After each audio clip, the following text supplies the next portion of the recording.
Greetings and welcome to another episode of TalkingIfa with me, Babalawo Salako.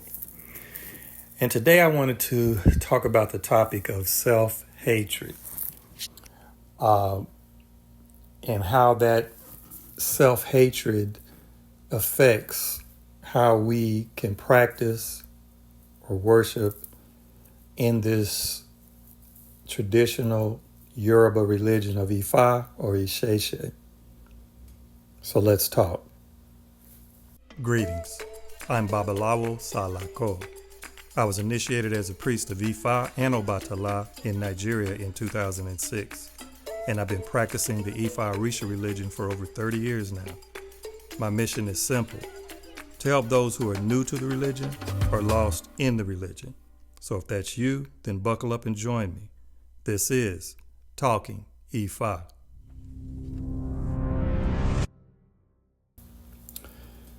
So self-hatred, you may be asking yourself, how does that apply to this religion?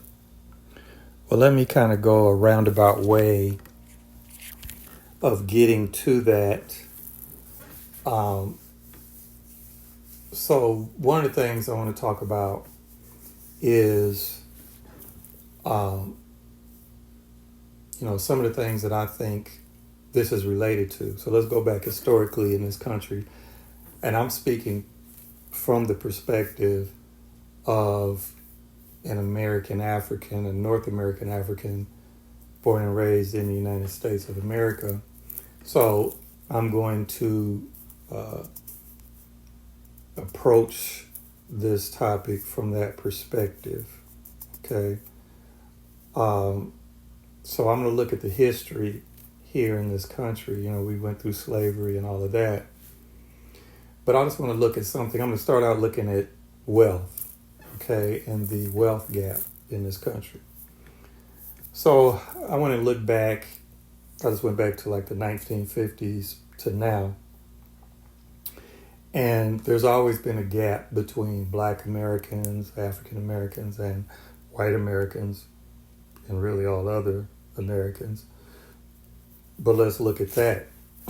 So even in the 1950s, beginning of the civil rights movement, which culminated in the 60s, it's saying that the gap was 8-1, about 8-1, meaning whites had 8 times the amount of household wealth, average median wealth, as African Americans. Then civil rights movement, 60s and all of that, and passing different things and programs for Black people and allowing them to do XYZ, get more access to jobs and funds. The gap lowered to about 5-1 during a period there going up to, I think, the 70s and 80s. Whites had 5 times as much wealth as we did. But then after the 80s, it started going back downhill again. The gap widened. So then it went up to 2022, and they said the gap was about 6-1 in 2022. Whites had 6 times much wealth as us. But even more specifically, I was looking at a chart, and it says the median total net worth for households by race and ethnicity from 2007 to 2022.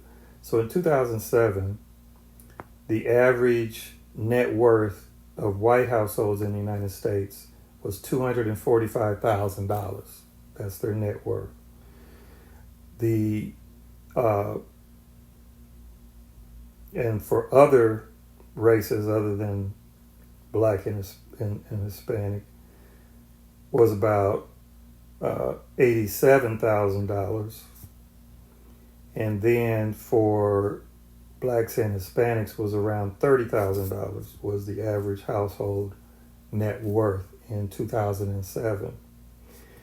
So you go up to 2022, for whites it increased to $284,000 is their just the average net worth of a white household.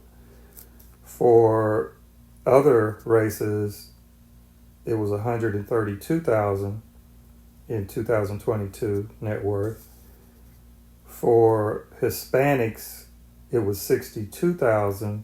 It was the average household net worth. And for African Americans, Black Americans, we were at the total bottom at 44,000 in 2022 household net income. Now you could say that it's gradually going up. From 2007, it went from 30,000 to 44,000 in 2022. But you know, you also have to account for inflation over that period of time and see if that increase really is an increase, you know, based on that. So in general, though, you see there's a big wealth gap, and there's a lot of reasons. I'm not going to say that there's just one cause. There's redlining, there's other opportunities, there's housing discrimination, and blah blah blah. But in general, there's a large gap. Now, one of the things that I've seen go on with my people is the lack of real unity, the lack of supporting each other. So one example that I was thinking of and I saw the other day, you know, when I look back at old black and white videos from the civil rights movement in the 1960s, I see signs that say "Buy Black." I look at videos from the 70s, I see signs that say "Buy Black." From the 80s, same thing. From the 90s, signs that say "Buy Black." From the 2000s, signs that say "Buy Black." Movements that say we need to buy black. We need to support black businesses. We need to do X, Y, Z. But what I've found over the years is a strong resistance by most of our people to do that. If they go, you know, I've heard a lot of people say, if you go to a black business and you get bad customer service or something, the first thing out of people's mouth, see, that's why I don't be supporting them niggas and black people. Yeah, you can't trust them. They ain't do nothing. I'm going to go to the white person. But if that same black person goes to a white business and gets bad customer service, they just get mad at that business and go to the next white business. They don't say, well, I'm not going to white businesses because white people this and that. And I've seen a lot of pushes for Buy Black. I've seen people come up with all these solutions that would solve our financial problems, even from, for instance, Dr. Claude Anderson. He came up with Powernomics years ago, and all black people got to do is unite in this country, and people talk about our buying power is, I can't remember the ranking in the top, somewhere in the top 20 nations in the world in terms of our so-called buying power. But yet still we're at the bottom in terms of wealth. I think some of that could also be because those statistics are misleading. When you say we do have buying power, people are talking about our income from working for other people. So we work for other people, jobs, we make these incomes. But if you're making an income and your monthly expenses equal or exceed your monthly income, then you don't have any money left to invest. So to say that we have all of these trillions or billions of dollars of buying power and we could do this and that overnight, to me is a little misleading. I think you should really look at expendable assets, expendable income that we have beyond whatever we're buying each month. We overspend on cars, we overspend on houses, we overspend on a lot of things. We're not known for saving and investing, but there's people in our communities been promoting and pushing saving and investing for decades and decades and decades. So you have to ask yourself the question, or I ask myself the question, why? Why is that? all of these great solutions and all of these plans and that we have, that people come up with that could solve our problems financially, never seem to work. We're still at the bottom.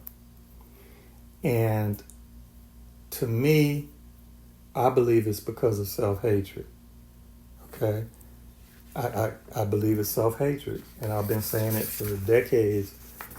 If you don't deal with the issue of self-hatred, all of these best laid plans of mice and men are going to continue to fail, in my humble opinion. This is everything I'm saying here is my humble opinion. Okay? And, you know, that's the root of it for me.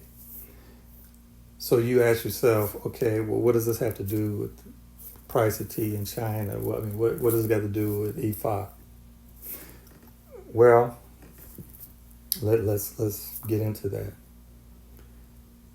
IFÁ is a religion that was birthed by the Yoruba people in Western Africa, primarily in modern-day Nigeria, the area of Benin, and those areas around there, is where this spiritual religious system was birthed by African people. And it spread to the West during slavery, to South America, Brazil, the Caribbean, and North America, the United States, and for instance, even in Mexico and places like that. And if you're listening to my podcast, I'm a Babalawo of this ISESE IFÁ religion. I've traveled to Africa several times. I practice the religion, but even though I was born here in the United States and grew up here, one of the things that we teach is respect and respecting elders in this religion. So in my opinion, you cannot truly and successfully practice this religion if you don't have a level of respect for the originators of the religion. Not to say that you have to worship the originators of the religion, not to say that you have to think that they're perfect and they don't make mistakes, they don't do this, that, and the other, because you can't do that in any religion. You can't do that with people from the United States that practice religion, or the Caribbean, or South America. Each individual person has their own character issues or character strengths and weaknesses. So, you have to always take that into account. But, to me, getting back to financial and wealth, because some of the main Ires in our religion, the 4 top Ires, the first one is wealth, Owo, Ire Owo, and the second one is finding a good spouse, so that the third one, you can have children and have a family and raise your children. And the fourth one is to have a long and healthy life. Those are the top 4 Ires in this religion, right? The top 4 blessings, the top 4 good things you can have in life, right? So, that should be, somewhat important in how we move. And my thing is, I've always felt that there's more power in numbers. And we have and I'm sitting there looking at what's going on in the world politically. And it's been going on for a long time. Europe has gone and exploited Africa for centuries, because Africa is really the wealthiest continent on earth, in my opinion. They have most of the natural resources, not just gold and diamonds and plutonium, just anything that you could think of, they have in abundance. And everybody else in the world realizes that. If you look at what's going on now, there's a big race from all these countries now. China's in Africa, Russia's in Africa. The United States is trying to rush over there now and get a stronger foothold in countries, because they all realize the wealth and the future for wealth is in Africa. They all want a piece of the pie, right? So the people that have the best advantage of taking advantage of those opportunities are the extended family, the diaspora of Africa. So us here in the West, being, if you're a North American African, a Caribbean African, a South American African, because I say, I look at it this way. If I use those two words or terms, and I define the first one as your citizenship or your in culture in which you were grown up or living in, and the second one as your ethnicity, your DNA, then I would say we are, in the United States, North American Africans. We're North American in terms of our citizenship. We're North Americans in terms of our culture. But in terms of our genes, our DNA, our ancestry, we're African. And so, same with South American Africans, Caribbean Africans. The troubling thing I'm seeing now, though, well, first of all, here in the United States, let's do the backdrop. We're living in a time of great division.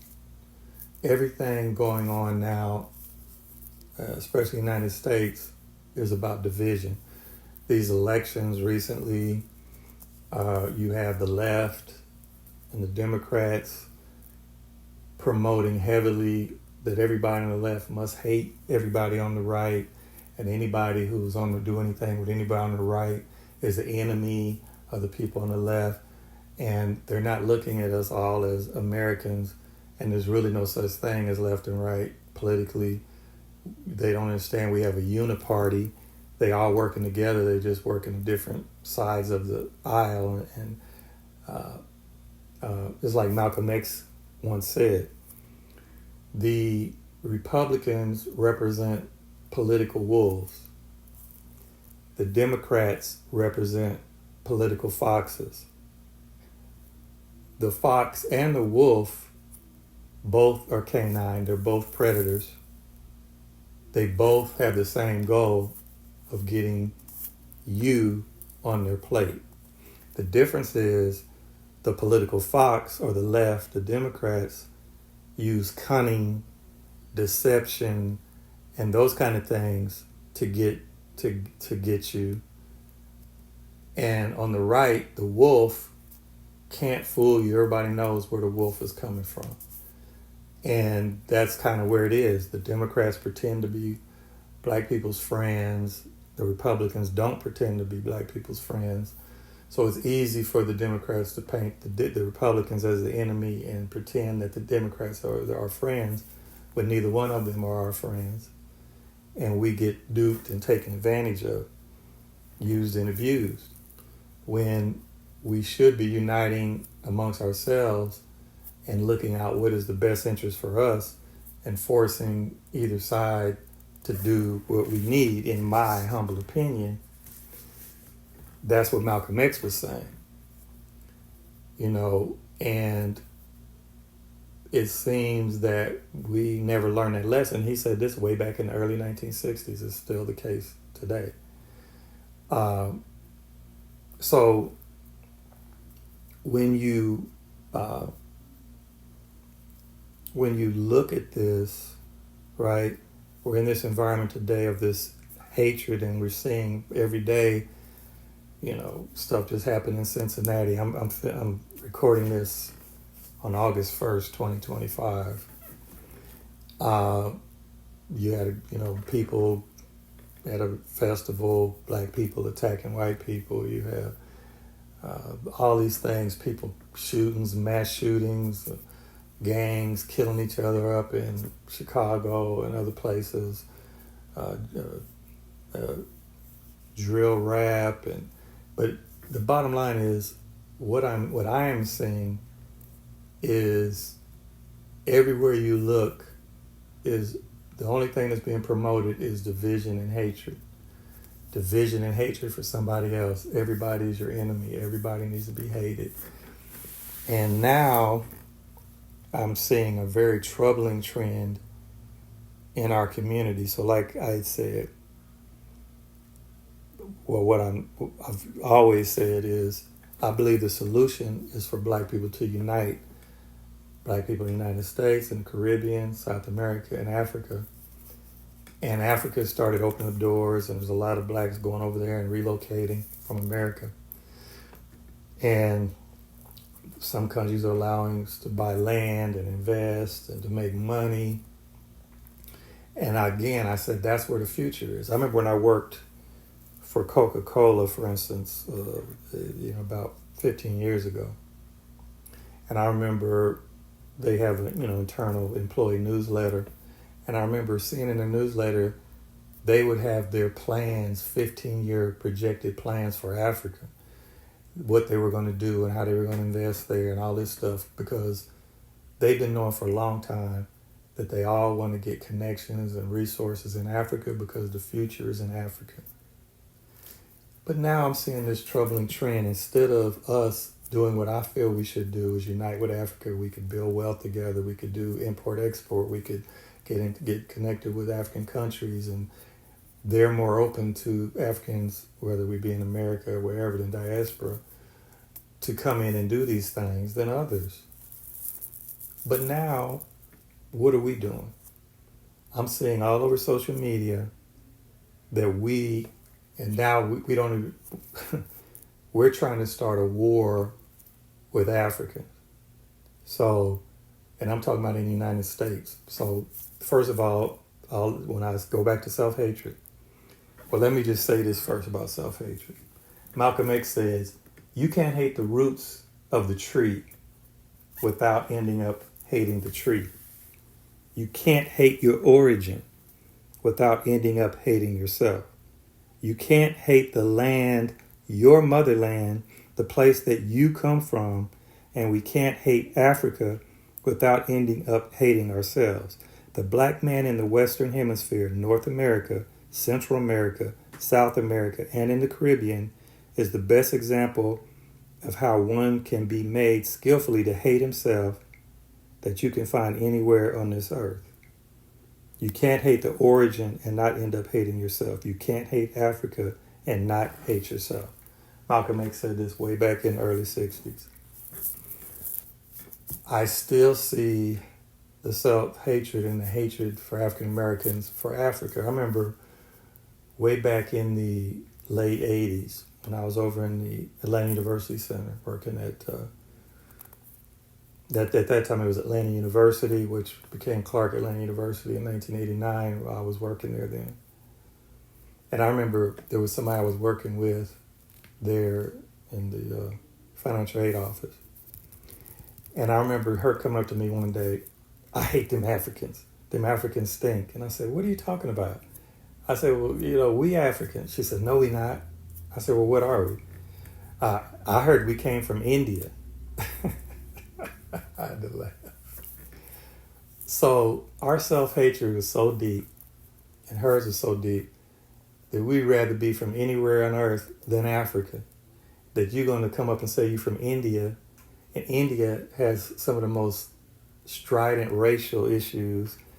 If you're dark-skinned in India, they have the caste system in which you're discriminated against and hated. Indians here look down on blacks, African Americans.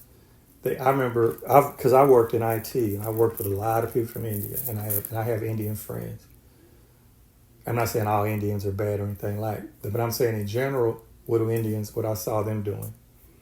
they stick together like we don't. I was in graduate school at University of South Florida in Tampa, Florida. And I remember I was in computer science department and engineering.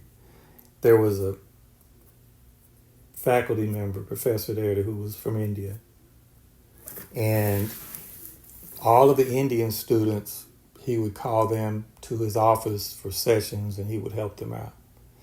And I remember a friend of mine, African-American brother, he was dating this Indian girl there from India. And so me and him were both in that program. We were majoring in the program. And so one day when he called a meeting at his office, she invited us, me and him, to come with him. And I remember we came and he was looking at us like we stole something. He looked like he was fuming. So the next day she told me he called her in his office and cussed her out and told her to never, ever bring us back to his office in one of those meetings, because they would come together and he was helping them out. They helped each other out. And I remember there was another guy I befriended, Indian guy, at a company I was working with, I think Makewood. And he used to go out to lunch with me and he would give me tips on what was going on and how to get XYZ and blah, blah, blah. And then he told me one day, he said, you know, I'm getting a lot of heat for hanging out with you sometimes. And I said, why? He said, because all the other Indians here, you know, they're very territorial and they don't like outsiders involved. And they keep coming up to me asking me, why am I helping you? You know, why would I keep helping you? That I need to stop helping you and I need to stop bringing you in and giving you information. But he said, I really like you, so I'm just trying to help you out. And so, and I can have example after example how I was getting envious of them, how they work together, and I see how we, as so-called African Americans or foundational Black Americans is the new term, don't do that. I remember another friend of mine had told me, the Indian girl, she said they, at that point in time, they used to fabricate their degrees. So they would come over here, apply for these IT, you know, technology, computer programming and stuff jobs. She said, like on her resume, she put that she had a bachelor's degree in computer science from a college. They just come up with these colleges and she had no degree. But a lot of these companies just couldn't, you know, they didn't have, you know, time or resources to validate the degrees in other countries. So they would lie about their degree, and then they would bring them here and then put them through this crash course, like 3 or 4 weeks training in whatever job they were going to go into. So I remember I wanted to go into performance testing, you know, where you had to do some programming and learn how to test applications, the performance of application. So again, because there was always a few Indian people that really liked me. Another guy, friend of mine, he invited me, said, oh, we got a guy over here. He would go wherever company he worked for in the evening. He would invite people to come into his office, Indian people, and train them, give them crash course. He said on performance testing, it was with an application called Load Runner. And so he said, come over, you can just pay him $200. And so he brought me in. I went over to the training. It was like for 3 weeks in a row in the evenings. And everybody looked at me funny. Why? Because everybody there was from India. I was the only outsider. And they went ahead and did the training so that they could pass the interview test for that and get jobs. And then once they get on the job, they would help them with further training. Real inexpensively. And so I always got an inside door because for some reason at each company I worked for, there was always somebody from India who really liked me, and you know, and I liked them and we were cool. So, you know, I got kind of inside on how a lot of things work. Okay, so, you know, that being said, I didn't see us, doing that with each other. So my thing was, we need to work together, support each other. Africa is the wealthiest continent on earth. If we as blacks in the diaspora would join forces, we could build all kinds of things. But instead of that, we're now wanting to go to war with Africa. I'm seeing all kinds of things online about, oh, well, we need to get rid of the term African American and those Africans. And so they keep finding individual Africans who say something negative about us, so-called foundational Black Americans. And then they highlight that, oh, these people doing this and they need to do that. And I was watching a podcast for Dr. Boyce Watkins the other day, and he said, he just posts different things. He travels. He went to Europe, and he went to Africa, to Ghana. And so, he had posted stuff about his trip to Europe, and nobody said anything negative. But when he posted about going to Ghana and how much great time he had and how much he felt at home in Ghana and all that, he said the comments on this video, he was getting viciously attacked by our people talking about, why are you talking about Africa? Why are you promoting Africa?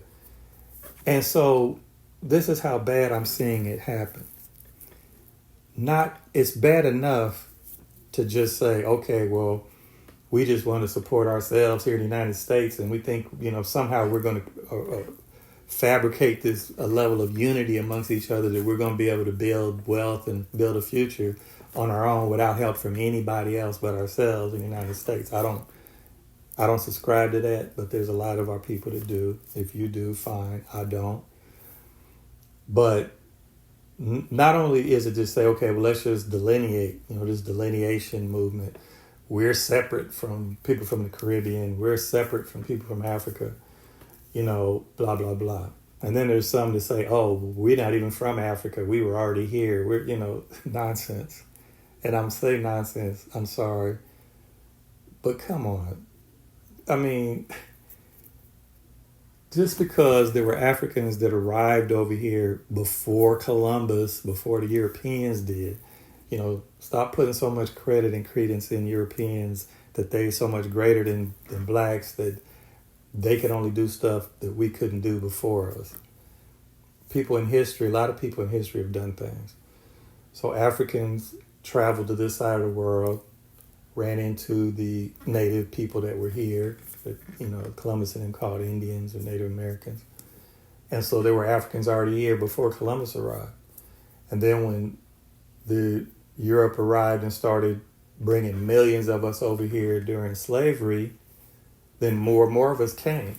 So just because there were some Africans here before the Africans that were brought during slavery does not mean that all black people in the United States, for instance, were here before slavery and weren't from Africa like you originated here. You have no evidence of that. You have nothing that finds fossil remains that Africans originated here in the United States and didn't originate from Africa. If you go take DNA tests, you're going to find Africans in your DNA. I mean, that's just what it is. I mean, you could hate it and you could start trying to promote hate. But see, division and delineation is one thing. That's one level. Just to say, okay, we're just identifying ourselves. And I think some of the motive for that, in my opinion, is the reparations movement. Yes, I think we deserve reparations. But, I'm seeing that as short-sighted. I'm seeing that, okay, well, we're hanging our entire hat for the survival of our whole people in the United States on white people giving us reparations that's going to be life-changing, and now we're going to have generational wealth, and we're all of a sudden going to save and invest all of our money, and we're going to become, millionaires and billionaires, etc. When the trends would indicate that most of us would just spend the money and blow it and not save enough and be back in square one, the same place we started. But even beyond that, any amount of money that we could get in reparations, in my humble opinion, pales in comparison to the amount of wealth we could build by partnering with Africa and African countries and being able to partner with them in business and being able to make sure that Africans and in the continent and Africans in the diaspora get the most financial benefit from the natural resources in Africa. That's trillions and trillions of dollars. So you can do both at the same time. You could still push for reparations and still partner with Africa. But what I'm seeing is we're going beyond just delineating ourselves from blacks from other places, whether they're Caribbean or Africa. We're trying to initiate a war between us and them. So online, I'm seeing a war ensuing, is hatred ensuing in the midst of what's going on in this country, of hatred and division being promoted on a global scale. We, as so-called foundational Black Americans, and I call American Africans, are falling into that same pattern and trap. And now we're crabs in a barrel. We want to fight each other. We want to start wars between us and them and delineate it, make it a hatred thing, a battle and a war and an adversarial thing, than just saying, okay, well, in terms of reparations, we feel that we need to delineate ourselves because we went through slavery in this country and you didn't. Well, people in the Caribbean also went through slavery, but the as quiet as it's kept, the thing that people are ignoring is Africans on the continent also suffered from slavery. See, people keep forgetting that. They've been brainwashed into thinking that Africans on the continent are our enemies because every African on the continent sold us into slavery. That's so nonsensical to me, because the bottom line is, if you want to look at the facts of the matter, just look at it this way. So let's just say that you're living in your house. You have your family, husband and wife, you have your children. Say one night somebody raids your house and steals your children from you, takes your children to another country, enslaves your children. Okay? So are you going to say that you, as the parents, were not affected at all by your family being torn apart, by your children being taken away into slavery? See, another thing people gotta look at, for people that's practicing this religion, especially this Yoruba originated religion, the Yoruba appear to be the largest number of the slaves brought over here, especially later in slavery, was the latter part of the slave trade. The largest group that was brought were the Yoruba people. Now, do you think that the Yoruba people, the parents, was selling their children into slavery? No. They were getting raided by other groups. Like, for instance, today, one of the ethnic groups that battle against the Yoruba are the Fulani. There were groups back then who would go grab other groups, raid their villages, raid their huts at night. People would scatter from their houses or huts, run in all directions in the middle of the night. They set their house on fire. And then they would capture some of them and go on. So then you got some of your family members captured and stolen from you that you never see again. Right? That is trauma also. That is suffering. But, that's another thing. If you want to start saying, well, Africans don't deserve reparations, only foundation of Black Americans, or only XYZ. To me, that is a very narrow way of looking at it, a very short-sighted, inaccurate, in my opinion, way of looking at it. But nevertheless, let's make that a separate issue about which Africans may deserve reparations, because Africa was raided. Let's just stick to American Africans or so-called foundational Black Americans. Okay? Do we deserve reparations? Yes. Does that require that we get into a war with what I would classify as African citizens, African culturally, and the second African genetically, DNA, or Caribbean Africans? Do we have to get into a battle and division and fighting because we want some money? That looks like, to me, from outside, crabs in a barrel. And it's very concerning and troubling for me. Why? Because I love my people. I had North American Africans, or so-called foundational Black Americans. I love Africans from the continent. I love Caribbean Africans from the Caribbean, South America, etc. In reality, I love all people. I mean, really, the only thing I hate are mosquitoes. But nevertheless, I'm talking about my people right now. I am very troubled and concerned about the level of division that's occurring, because I don't see anything good coming from it. I mean, we can, as so-called foundational Black Americans, isolate ourselves from all other Black people around the world and get into wars and battles with them. And we could start thinking that, we're going to all of a sudden start loving each other and helping each other out and supporting each other's businesses, and we're going to do all these things. Is that happening on a smaller level? Yes, there are people that are doing that. But the facts remain.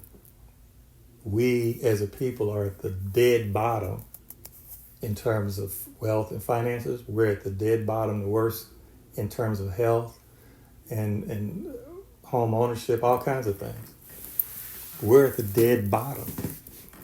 Now, I'm having trouble seeing how, if we just get reparations, but we don't deal with the level of self-hatred, how we're just going to miraculously turn that around overnight, and now we're going to be saved, and the Savior is reparations.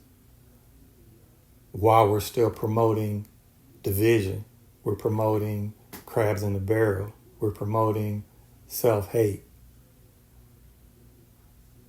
I'm very troubled by seeing it. It's increasing. I mean, every day I'm looking, open up my YouTube, and I'm seeing another thumbnail pitting so-called foundational Black Americans against Africans from the continent or Africans from the Caribbean. I don't see any benefit to that or any good outcome. So let's get to the bottom line of what I was trying to say here. Wrap this up. I'm sorry I'm rambling, but how this affects us practicing the religion. We're practicing an African-based originated religion. If these battles and wars keep escalating in the community where people are dealing in the African, or if we're wearing African clothes or other stuff, and all of a sudden so-called foundational Black Americans start attacking us, why are we being African? Why are we this and that? We ain't no African. I'm just saying, things can get ugly, right? I think that we as a group need to promote unity.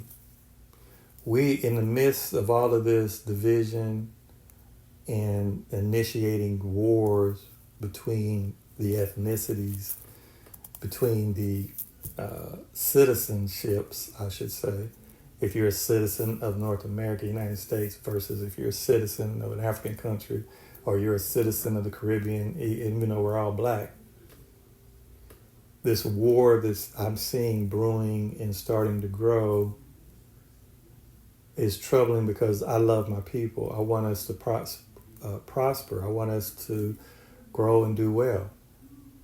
So I'm praying that we, as a vanguard, promote unity amongst all of us not division with anybody. I mean, there's people that practice this religion there's a lot of whites that practice it. There's Japanese that practice it. There's other people who practice it. Okay, it requires respect for each other. I think we need to be at the vanguard of promoting that respect. We can't fall into the trap of division. Oh, those Africans this, those Africans that. Because there are corrupt people everywhere.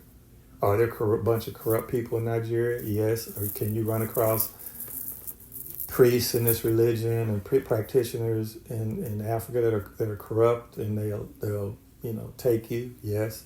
But you can also find the same percentage of people who are from the United States or from, the Caribbean or from other places that will take you. That's if in any religion. If you're Christians, you see corrupt people all the time. So I don't think we should fall into that, because for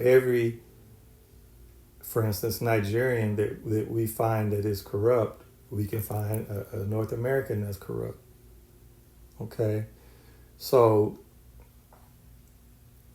I'm almost feeling like the old Rodney King saying, why can't we just all get along? Why does it have to be a battle with each other? Why do we have to have this war with each other? You know what I mean?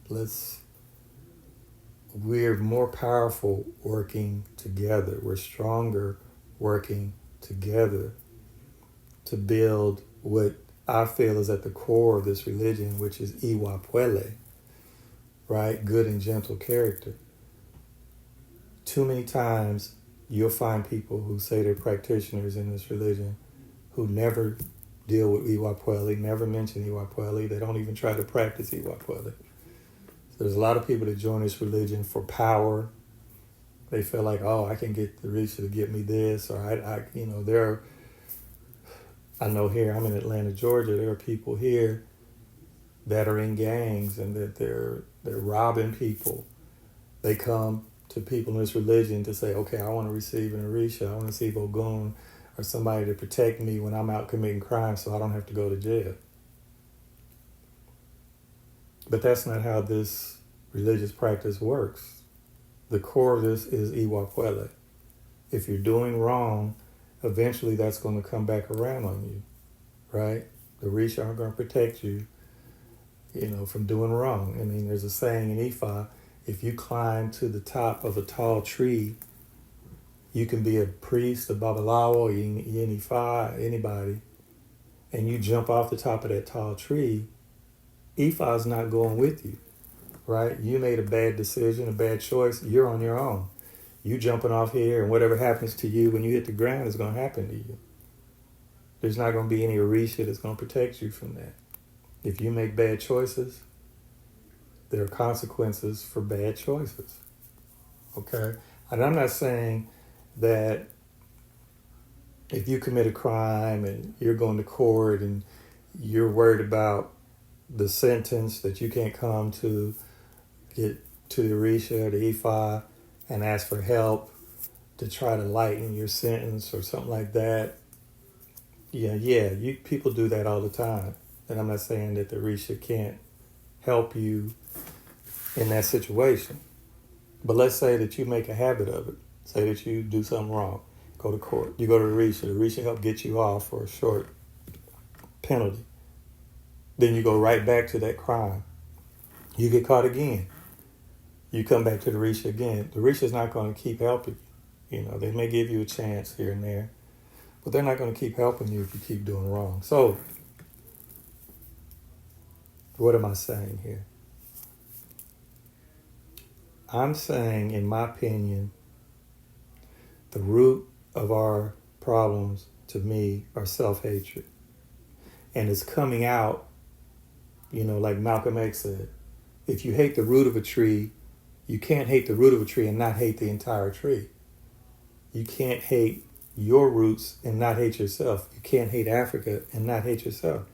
So if you're getting into this, I hate Africa, and try to say you're not African, you're this black person that just miraculously popped up out of thin air in North America, and you don't have any other origin, you know, like I hear people all the time say, well, I am from Africa. I was born here in Detroit. That's where I'm from.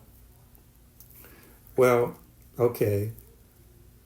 Well, my point of view would be, let's just use another analogy. Say that you're a foundational black American, and you're a man, and you marry a foundational black American woman as your wife.